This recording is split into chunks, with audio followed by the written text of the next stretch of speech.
Hi, everybody. My name is Anushka Brock for National Sports Media Association. Today I'm here with Tori McElhaney, who's a senior reporter for the Atlanta Falcons. Thank you so much for joining me today. Yeah, no, thank you for having me. I first want to say congratulations on your NSMA award. Thank you. I'm really excited about it. So, just to start off, how did you get interested in the sports industry?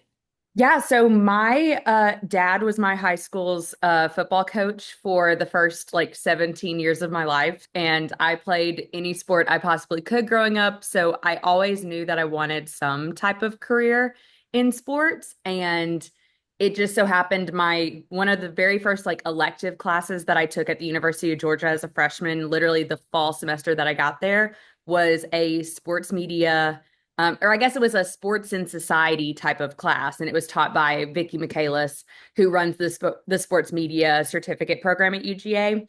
And I was just from day one absolutely enthralled by like how sports shapes our society and how everything that we do in terms of like entertainment value, like it's just it's fun and it's a exciting career path. And I knew I was good at writing. I'd always been like good at writing. I loved reading books and I loved the spoken and written word. And so I was like, you know what? There's probably a career here. So that was kind of my introduction into it. It was kind of one of those things that I was like, here are two of my like biggest passions in life. Let's put them together and make a career. Yeah. So, could you walk us through the path from your first job to where you are now?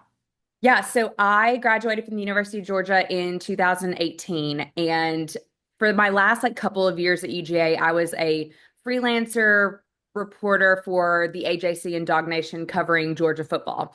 And that was, I had such a great time working with guys like Seth Emerson and Daniel Shirley, who were the editor and reporters for Dog Nation. And after college, I was an associate reporter for MLB.com covering the Braves. And I did that for, gosh, I graduated from UGA May 6th, 2018, and I moved to Atlanta on May 8th and started on May 10th. Like, so it was boom, boom, boom.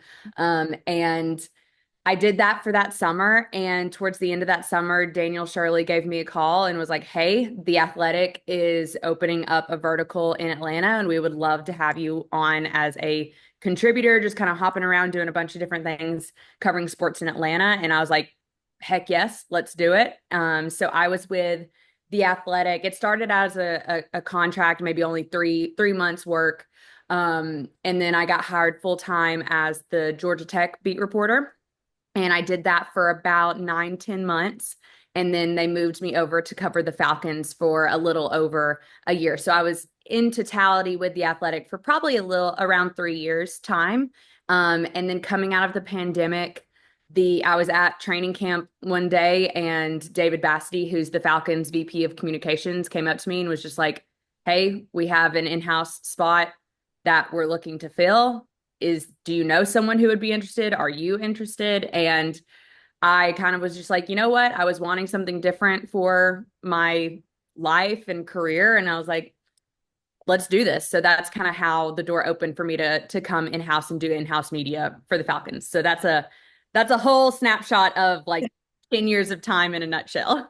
Yeah, that's great. What would you say is your favorite part of your job?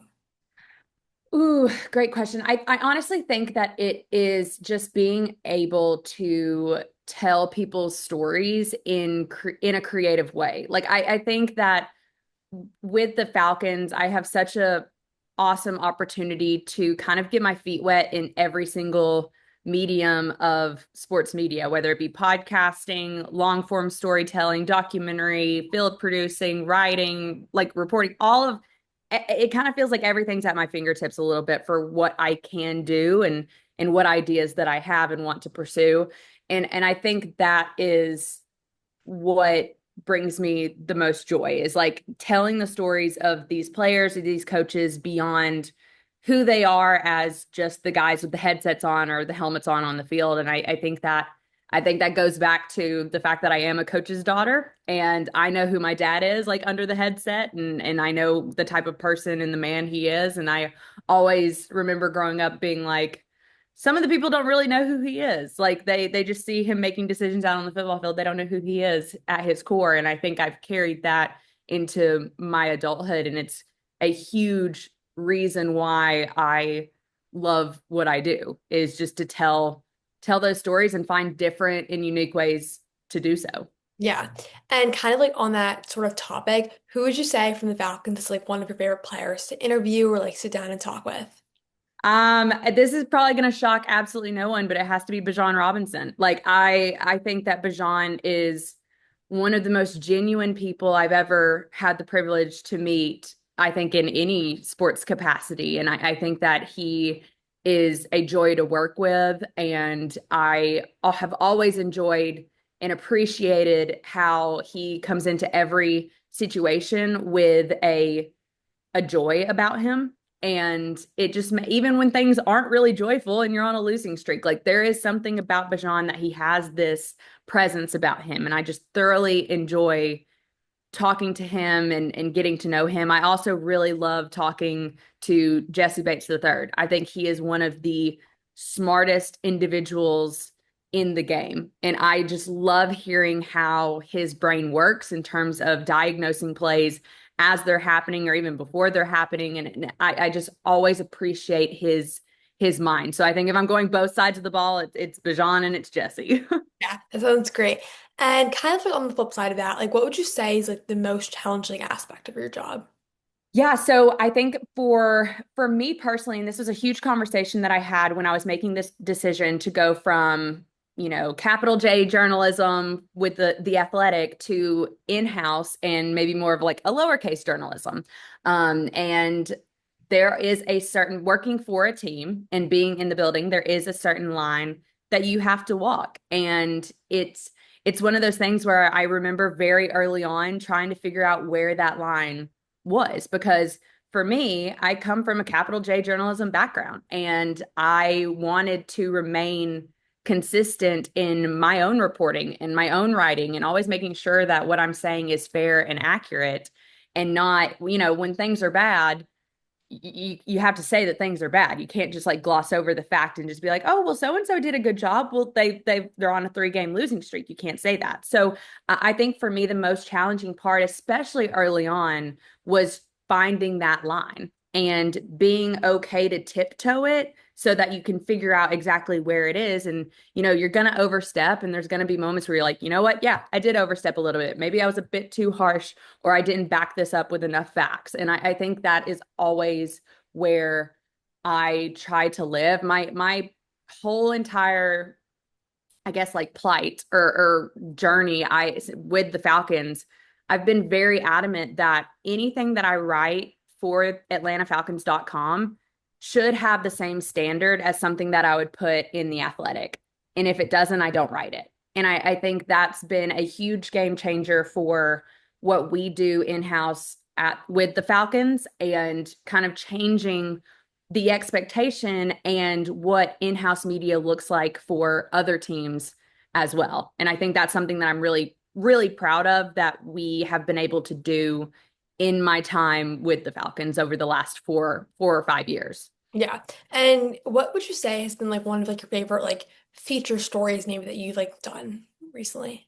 Yeah, so last year we did a full documentary style shoot for Grady Jarrett's 10th year in the league. And it was a huge undertaking because we essentially were telling parallel stories in this like lone documentary and written feature or three written features that I did. And it was crazy because here he is coming into his 10th year in the league and what he's meant for, I think, the city of Atlanta and who he is.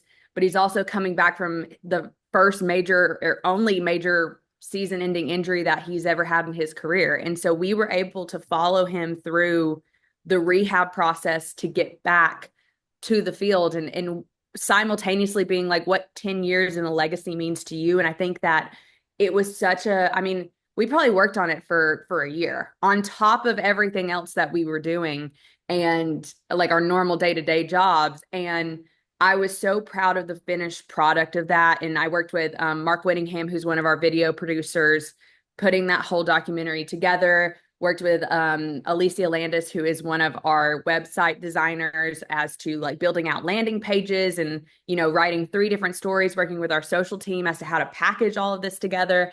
And it was one of those projects where it touched every single department of our creative team. And I've been really proud of that, especially knowing now in hindsight that that was the last year that Grady Jarrett was going to play for the Falcons, and now he's with the Bears. And so being able to kind of send him off in a way, even though we didn't know that was what was going to happen and we didn't know that was going to be the conclusion to the story, like that was very meaningful, I think, for everyone involved, including I think the organization at large, to make Grady Jarrett know, like, hey, like what you did isn't being overlooked. And I think the fact that we were able to play a part in that was very meaningful for me, I think, just in the last year. Yeah. And then sort of being someone who's like a woman in a male dominated field, how have you like navigated like the challenges of that and also like still continue to sort of like break barriers in that sense? I think that it's hard. I'm not going to sit here and say that it's not hard. I think there are a lot of times where I get really frustrated that the comments that I get differ pretty significantly from my male colleagues, whether it be how I look, how I talk, how I act, the things that I say. I think that there's a lot of unfair biases that people have about women in this industry. And I'm not going to say that like it doesn't get to me sometimes, because it definitely does. Like it does frustrate me when I say something on a podcast that is well thought out, very educational, very informative, and it is picked apart because I didn't play the game. And I think people forget that we're covering a sport. We're covering a game that 7-year-olds play in their backyard. We're not talking about rocket science. We're not talking about covering war and the Pentagon or all of these like life or death things. We're talking about a sport. We're talking about entertainment. It's supposed to be fun. And to think that a woman can't speak to the sport is minimizing the brain capacity of a woman. And so I oftentimes get really frustrated with, I'll say a comment or I'll make an opinion, or I will kind of, break down a certain play or whatever. And it's, for lack of a better word, like not taken seriously. Or people ask like, well, can we get someone who's actually played the game to break it down for us? And it's like, and then I see some of my male colleagues and they do the exact same thing and they're praised for their takes or they're praised for what they're doing. And it's like, but wait, I just said that a week ago. Like there is this disconnect. But I think that the progress we have made as a society is going in the right direction. However, it's still something that I think as women in this industry, we face every week. Like there's not a week that goes by because I'm on podcast or on camera. There's not a week that goes by that someone doesn't say something about my appearance or how I talk or how much they don't like me or my personality. And none of my male colleagues are really getting that. And I think that is difficult. But at the end of the day, like I just have to consistently tell myself and remind myself that I'm good at what I do. And I am respected by the opinions of those that I believe matter, which are my family, my friends, my coworkers, like the leaders of the organization, the players and coaches that I interact with on a day-to-day basis. And that's what matters. Like it matters that I have not only have a seat at the table, but like that we're opening up more seats for more women at the table. And so I think that's a long-winded way of saying that, yes, it gets to me sometimes, but you try really hard to combat that with the truths of what you know, and that you do know that you are supposed to be where you are. Yeah, and sort of like segueing off that and like kind of broader big picture, like what advice would you give to young aspiring like sports broadcasters and sports journalists who want to get into this industry? Yeah, my advice, and I've kind of stuck with this for the last few years, especially, is to say yes to everything within reason. There are so many times where I look back on my journey to get to where I am, and I said yes to literally everything that I possibly could. You need me to go cover a high school soccer game? I'm there. You need me to go do an availability after class? I'm there. You need me to go cover a game? I'm there.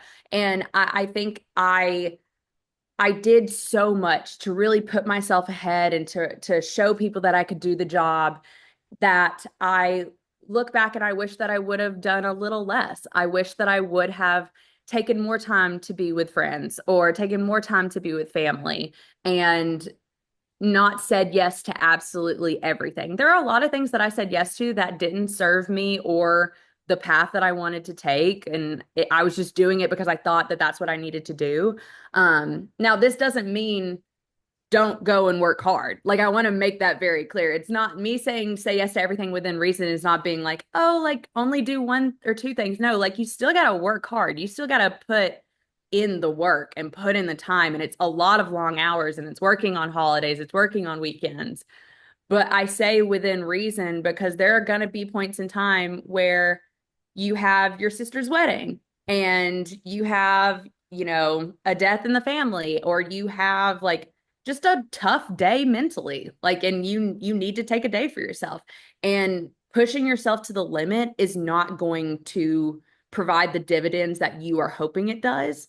So that's why I always say yes within reason is because for me, I was saying yes too much and it caused me to burn out and it caused me to almost become resentful and I didn't love it anymore. And that's when I had to have this reality check of like, you know what? Like, stop saying yes to everything. Say yes to the things you want to do and that you're passionate about. And those opportunities will present themselves. I'm a firm believer in that if you are a hard worker and you care, doors are going to open for you. And I wish that I would have taken more of that advice when I was a younger journalist than, not until I was 25 or 26. Because right now, like I care a lot about security and I care a lot about work-life balance. And that was definitely not something that I cared at all about when I was 21 coming into the workforce. And so that would be my advice. Say yes to everything within reason because you are at the end of the day, you are not the job, you are you, and you deserve to have a life outside of the job. Yeah, I love that. Thank you so much for talking with me today. I really appreciate it. Yeah, no, thank you so much for having me. Thank you. Have a great rest of your day. Yeah, you too.